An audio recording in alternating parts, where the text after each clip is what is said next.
What's up, you guys? My name is India Monroe. For those of you guys who don't know me, I am a streamer on multiple platforms, but today is going to be a little bit different. Just like everybody else, I have real life problems, and today's story is about my uterine fibroid surgery. Fibroids are, in most cases, benign, meaning non-cancerous tumors that grow on or inside a woman's uterus. They are extremely common, and 70% of women will experience fibroids. The size of the fibroid and where they're located depend on what you may need to do and how soon you may need to seek treatment options. So let's back it up a little. For my story, I knew that I had fibroids about 5 years ago. When I turned 27, I started to experience really different abdominal pains, and they were really sharp and they were a lot stronger than they have ever been. So I went to see a doctor, and that's when I was told that I had fibroids. I was not surprised because fibroids is very common in my family. Every woman in my family has had to do something to get rid of their fibroids. So it wasn't shocking to me, and I was already familiar with what fibroids was. I don't have any kids, so I was always told by the doctor that if your fibroids are not bothering you, don't bother them, because anything that you do with fibroids can cause fertility issues. So it's best to just leave them alone if they're not bothering you. 5 years later down the line, I just noticed that it's been like a growth. Now I can feel these fibroids, like they're literally feel like monsters inside of me. It's making me feel disgusting. It's making me depressed. It's making me not be able to lose weight. It's causing me to eat more. I've heard doctors say, your diets don't really affect your fibroids and how fast they grow. I noticed that when I started consuming more alcohol intake, my fibroids grew so large within that past year that I just knew that the alcohol had to partake in it. So anyways, it just came to a point where it was like I had to do something about it. I was in pain when I walked. I was in pain during my menstrual. I was in pain after sexual intercourse. And I just looked 5 months pregnant.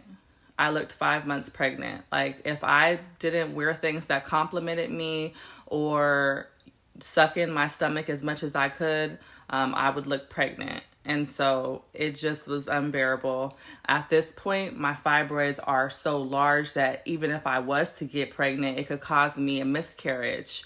The size that they are at this point, they could actually also be affecting my fertility as well.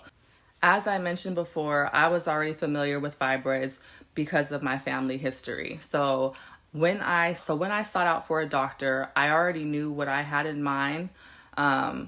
I had already looked at the best option that was going to be for me, which is a myomectomy, which is where they remove the fibroids from your uterus and still leave your uterus intact so that you can still have kids.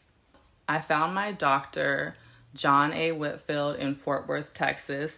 I found him, I read the reviews for him, and he seemed to be very experienced and knowledgeable, which is something that was most important to me. So I went and met up with him as soon as he felt my stomach for my gynecologist appointment. He said, "Oh, you have a fibroid the size of a 5-month pregnancy." And I was like, okay, well, I'm ready to get it out. Like, what do we need to do? I was like, well, what do we need to do? I was like, am I going to need to get surgery for this? He's like, oh, yeah, it's going to be a major surgery. And that really scared me because I don't know what I was thinking, but I was just thinking maybe they could do something laparoscopic, or I didn't think that I was going to have to get like a major surgery and get a cut on my stomach as if I was getting a C-section. And I'm an overall healthy person. I have never had any surgeries before up until now, so that really just scared me. For my doctor, John Whitfield, this is what I will say. He is funny. and he's very straight to the point. That personality might not be for everybody. Some people might like people who are a little bit more comforting, a little bit more personable. For me, the most important things about my doctor when I went into surgery is that he was experienced, is that he was confident, and that he knew what he was doing. My doctor has a lot of awards, and I felt confident in his confidence, and I felt confident that he knew what he was doing. As a Black woman going through my surgery, it was important to me to find a Black doctor as well, but not only just a Black doctor, someone who was educated, experienced, knew what he was doing. His office was diverse. He had many different nationalities who came to him. It wasn't all Black women. It wasn't all white women. It was a whole mixture. And that also was something that I could appreciate. But as a Black woman, I wanted to make sure that the doctor that was working with me could relate to my skin, and I could trust that they would treat me as such and accordingly. So I came back to the doctor where they did a sonogram appointment for me. They did a vaginal sonogram, and they could only see about 4 of the fibroids. That's how many they could see. So they knew I had 4 fibroids. I didn't know how many fibroids. I didn't know what to expect. Last time that I had went to a doctor, I knew I had 2 fibroids. And at that time, they were a lot smaller. So this time around, they've seen 4 fibroids, but they don't know how many fibroids you actually have until they're actually inside of you and actually performing the surgery. So after the sonogram, I scheduled my surgery for about 3 weeks out.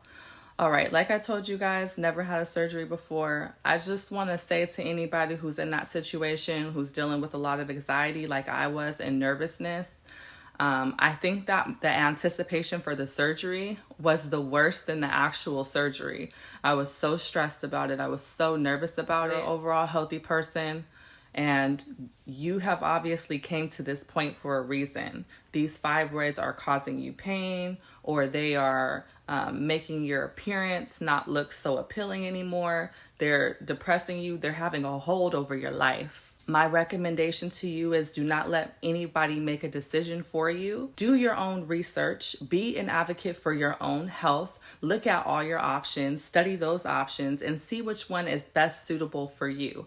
Go into your surgery knowing things about it. Everyone has a different story. My story is not going to be your story, and your story is not going to be somebody else's story. Don't just watch my story. Go watch multiple stories, because there's so many of us who have been through so many different things, and that's what I did. And honestly, when I went through my surgery, it prepared me. So before I went into surgery, of course, we did blood tests. I was slightly anemic. They said it wasn't too much to worry about. That's also something that I've known in my past, but they prescribed me iron pills to help me get my blood counts up before surgery. But once again, it wasn't something that they were concerned about. So it's first day of surgery. I'm nervous as hell. All right, you guys. So I'm in the surgery room right now, waiting on my appointment. I am a little bit anxious, a little bit nervous.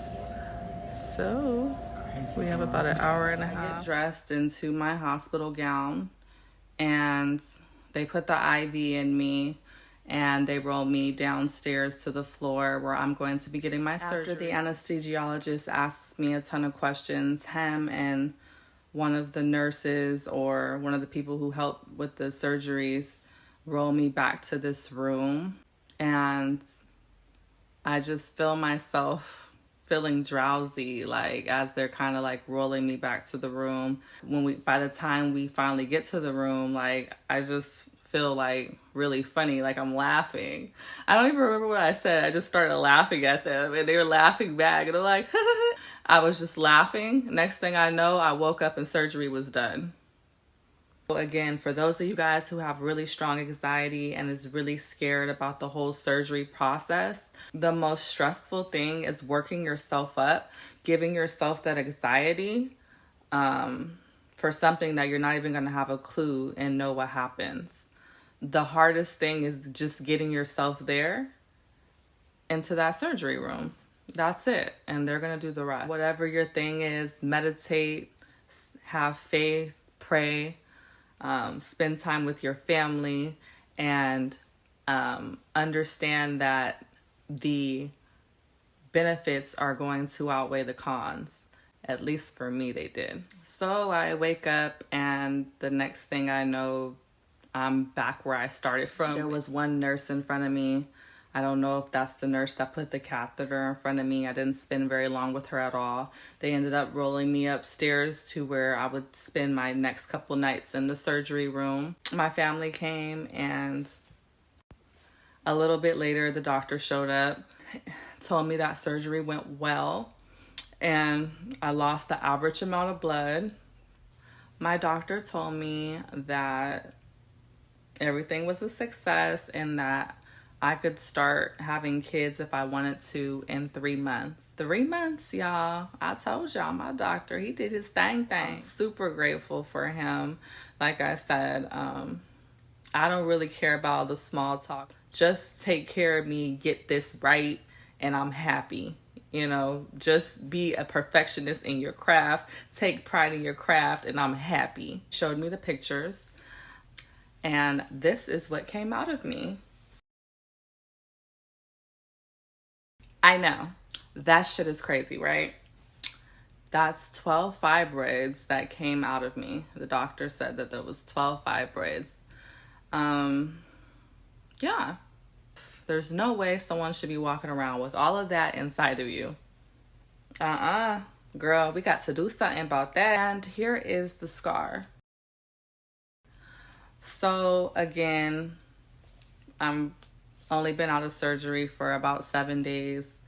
I'm very satisfied with the scar. Yeah, to me, the scar is thin. It hasn't even healed nearly.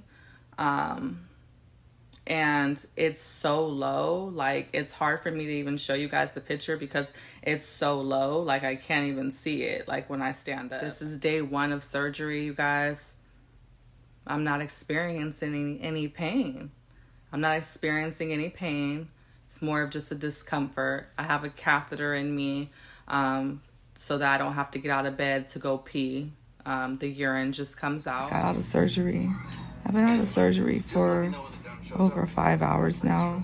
It's just that I was kind of tired, so I was resting. My voice is a little bit raspy. Water makes it feel better. I'm really not in too much pain. I haven't really been in too much pain since the surgery. I do have a high tolerance for pain. When I got out of surgery, I would say it was more of a discomfort. Different. And I guess it's just how your body reacts to certain things. Right now, I'm just feeling really thankful and blessed, and I'm happy that it's over with. My mom said that the doctor said that there was about 8 to 10 fibroids that came out of me, different sizes. So I'm really excited to see what the future has in store. My back was hurting on the hospital bed, I think just because of the way I have been laying for hours. So I was ready to try to get up. At least I thought I was ready to get up. So my doctor works with different hospitals. His practice is his practice, but he works hand in hand with different hospitals. I used Baylor, Scott, and White because it was the one closest to his practice. The nurses were not that great. But I did have one nurse named Lisa who was awesome. She was amazing. I wish she could have stayed with me the whole time. Older lady, very experienced, very kind, and someone who just wanted to do their job. That first night, anyways, I wanted to walk. I wanted to really just get up. I don't know necessarily about walk, but I wanted to get up because my back was hurting. You know, they want you to walk anyway because they want your blood circulating. They don't want you to, you know, get any blood clots. So I stood up. The short walk from the bed to the bathroom was a lot for me. I sat down when I got to the bathroom, and they were expecting me to like go outside and walk around the reception area. And I was just thinking in my mind, like, I don't know how the hell you think that's happening right now. Like, I am exhausted just walking from this bed to the toilet. Like, I'm happy that I got up and stood up because my back feels better, but there's no way in hell I'm walking around a circle. My body is saying no. So I'm turning back around to walk towards the door. My mom is watching me, the nurse is watching me. All I remember was talking, and the next minute, I'm getting water splashed on my face. So basically, I had fainted. I fainted trying to get back to the bed, and the nurse splashed water on my face. And the whole time I'm just thinking, I don't know what the hell happened, but my mom and the nurse were trying to lift me back up to help me get back to the bed. As soon as that water splashed on my face, it kind of woke me up, and I was able to get myself back up and go back onto the bed and lay down. Once I laid down, laid back down on the bed, I felt so much more better. I felt sad because my mom started crying out of the middle of nowhere, and she was just like, I thought I lost you. It was crazy because like the whole splashing water on my face, that's something that like in my mind, I know that it was my mom who did it. Like, who threw water on me? That was my mama. Like a mother's instinct, just kicking in, knowing what to do. She was like, I told the nurse to throw water on you. And she did it. She listened. I was like, yeah, I know that was my mama. Like that's the type of stuff my mama will do. Splash some water on me while I'm fainting. Good thinking though. It did get my ass back up. But it made me really sad to, make my mom nervous like that. Once I got on the bed, I was assuring her that I felt much better. I just didn't have the energy to walk. Like, my body was telling me, no way I'm doing this walk. And so the nurse, she was like trying to assure my mom she has seen that before and that, she's okay, whatever. She was saying it was like the anesthesia. I felt really bad when I passed out because my mom, she thought something tragic was happening to me, and she started crying.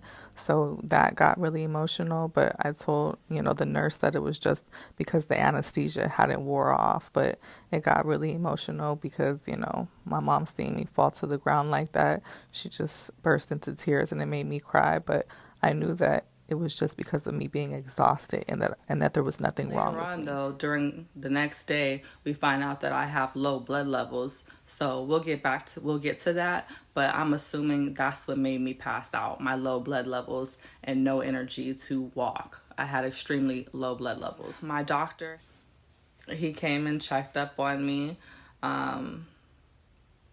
that Thursday after surgery and Friday the next day. Saturday, he had to go out of town to take care of his mother, so I had a fill-in doctor. So day 2, I'm feeling, good still. More of a discomfort, not really a pain. Right now, my main concern is really just practicing opening my lungs back up so that there's no infection or anything here. Using this once an hour to try to get strong, deep breaths. My stomach, even though it's swollen, it still feels smaller and flatter than what it did with all of those fibroids inside of me. Day 2, I was able to take a walk. But this time around, my mom, she didn't want to see me fall again. So she recommended that we go walk with a wheelchair. Like my mom was pushing the wheelchair behind just in case I needed it. And I was walking with the nurse. Mama knows best. So anyways, my first walk, I'm able to almost get around the whole reception area, but towards the end, I felt myself losing energy again, and I wasn't going to push myself. I sat in the wheelchair, and they pushed me to the room, and I didn't super exhaust myself, so that was a smart idea. Later on that night, I went for another walk. I was able to make it around the full time, and I felt fine, so I was happy about that. Second night in the hospital, the most discomforting feeling was the gas that's trapped inside of you while your body is still trying to, get back to functioning again. Being able to release the gas and have a bowel movement because your body is still kind of asleep from the anesthesia, so your body is still trying to get going and working again. So the gas being trapped inside of me was actually worse pain than the actual way that I felt from surgery. On a scale of 1 to 10, I would say that was about a 5. You guys, when it comes to the pain that I've experienced from this overall surgery, I'm actually amazed. My family has been amazed at my recovery. We have yet to really experience any pain. I don't know if it's, you know, a mixture of my body, me being young and healthy, mixed with my doctor being amazing. You know, I know everybody doesn't heal like this, but I've been so blessed to just be nursed back to health really fast. The most that I've really been is tired, like really just tired. That Saturday morning when I'm getting ready to leave the hospital, the doctor, she calls me, the one that's going to be filling in for my doctor, and she's just asking me, do you have a headache? This. And I was like no, like why? She's like, because your blood count is really low. She's like, your blood count is a level 6 and you need a blood transfusion. Now, this is when advocating for your own health comes into handy. Because I didn't want anybody else's blood just in me. I had already been watching other videos, other girls' stories, who had been through this same thing. I also knew people who have went through this same thing. I knew that I wasn't just going to be quick to say, yes, you can put somebody else's blood inside of me. That's my own personal thing. I'm sure it's safe. I'm sure, you know, there's nothing wrong with it. But I just feel like for me personally, a blood transfusion should only be used in a life or death situation. So I just asked her, how serious is it that I have a transfusion, because I don't want a blood transfusion. And she was like, well, your heart rate and your blood pressure is good. So that means that your body is used to like a lower blood count or is handling it well. Which sounds about right to me because I have a history of being anemic. So I'm like, cool, yeah, I don't want a blood transfusion. So they did an iron transfusion instead, where they gave me iron. So today was actually the day where I went to go get my blood drawn so they could test and see where my blood levels are currently now, so I could see if I need to go get the second iron transfusion. My blood levels when I went home was a level 6. The normal blood level is a level 12. They say that you should be able to start getting back to your blood count in about 2 weeks. So I've just been taking my iron. I've already have iron pills, looking about the iron transfusion, and I've been looking up foods to help me get my blood levels back up. And I've just been taking it really easy. When you have really low blood count, you get cold a lot and you also get tired a lot. So I just rest, get my energy, but I still make sure that I get up and move, you know, because I don't want to, you know, end up having any kind of blood clots or increase those chances. I did have a really bad migraine. I'm assuming that was from the low blood levels. I asked the doctor, she said, yeah, probably. I had a really bad migraine, and I don't usually get, you know, really bad migraine. So that Saturday morning, they let me go home. I've actually been with my family at their house. They have been taking care of me this past week. I'm feeling really good. And yeah, that's pretty much my story. I wanted to share my story with you guys because, like I said, everybody's story is going to be different, but you might have one that's similar to mine or someone else's, and you might come to experience some of the things that maybe I have experienced, and then you'll be more familiar with it. You'll be less anxious if you run into these encounters when you're in the hospital, because when they told me about my low blood levels, if I didn't do my own research and watch videos, I would have been really nervous about that. But because I know that some women experience that, it helped me to better cope with the situation. I'm going to do a video after my full 6 weeks of recovery. I definitely want to show you guys the before and after photos.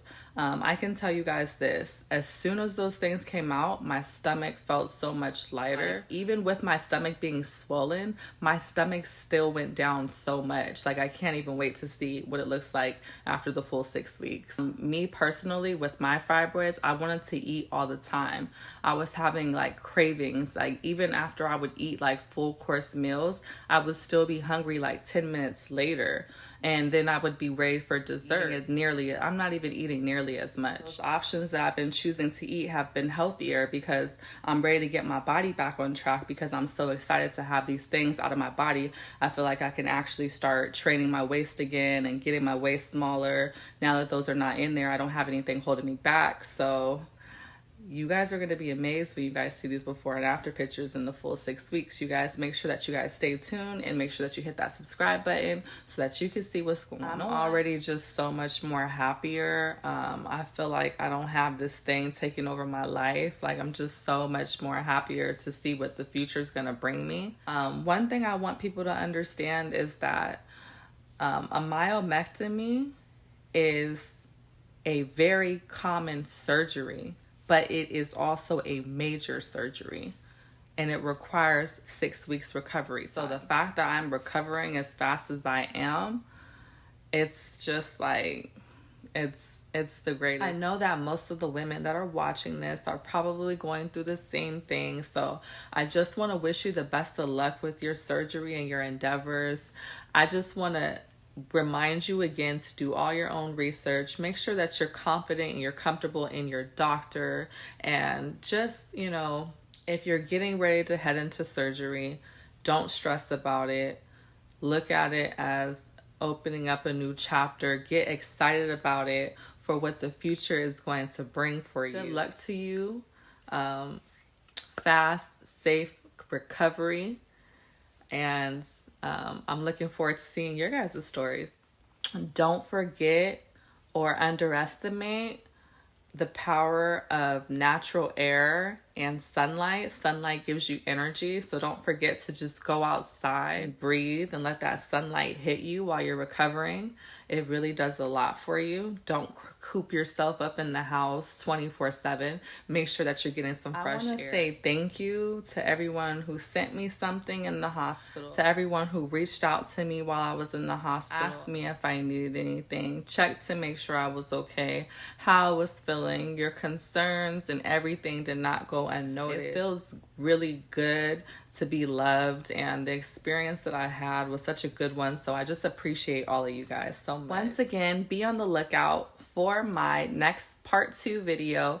After my full 6 weeks of recovery, I'm going to show you another video of how my scar is healing. I'm going to show you the before and after pictures of my stomach so that you guys can see how much it went down. Again, my name is India Monroe. It's been a pleasure. You guys make sure you guys hit that subscribe button and stay blessed.